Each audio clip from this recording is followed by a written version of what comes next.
Last week we learned how movement in early life can really help your child at school. Today it's all about sport. Hi Bindi. Hi Maritza.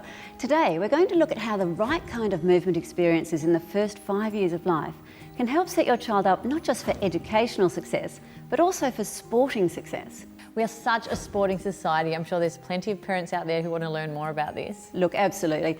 As parents, we all want to give our children the opportunity to be the best that they can be and to thrive and to enjoy their lives.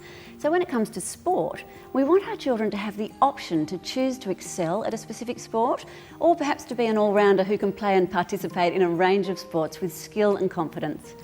Now, whether they have this option or not will depend entirely on whether they've had the right movement experiences and enough of these movement experiences in their earliest years. As parents, we can actually make a dramatic difference to this outcome for our kids if we know what to do, which is what Gymbaroo is all about. That sounds really important. How does it all work? Well, for babies and young children, movement is the key to learning. We're born to move and we're programmed to develop along a specific sequence of physical milestones. Now, each of the movements in this normal, natural sequence of development are not only developing strength and tone in our children's big and small muscles, which is obviously so important for sport, but these movement experiences are also creating brain growth, and that forms the foundations of later physical competence. So early movement experiences creates brain growth and helps us become good at sport. That's right. Each early movement experience sends messages to the child's brain about their body parts and how they can move.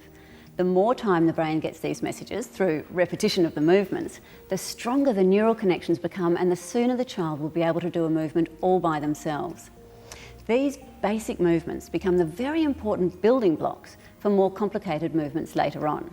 They become the foundation building blocks for learning.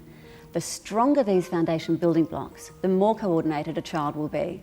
Can you give us an example about some of the activities at Gymbaroo encourage this type of learning? Absolutely. For example, what you're looking at here is crossover walking. Now that reinforces balance, body awareness, posture, coordination, all of which are the foundations of so many physical skills.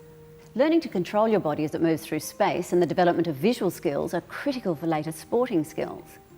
Climbing helps develop muscle tone, strength and coordination. Have you got any standout stories of sporting success from Gymbaroo graduates? As Gymbaroo has been running for over 30 years now, there are hundreds of these stories. So many Gymbaroo babies have gone on to excel in their chosen sporting fields, from gymnastics and dance to tennis, golf, athletics, swimming. I mean, the list is endless. One recent example comes from a top-level FIFA qualified soccer coach who trains prodigy soccer stars in special squads, and he's done this for years. Now, he informed us that 7 of his graduates had gone on to play for the European Premier League, and 6 of those 7 players were Gymbaroo graduates. He also went on to say that he could tell that even at the age of 15, when a candidate ran onto the field, if that player had been a Gymbaroo kid or not. 6 out of 7. That is very compelling. Yeah, look, it's compelling and exciting. It's exciting for the future of our children. Over time, the babies and children who come along to Gymbaroo become fluid, smooth, strong and confident in a whole range of physical movements, setting them up for sporting success for the rest of their life.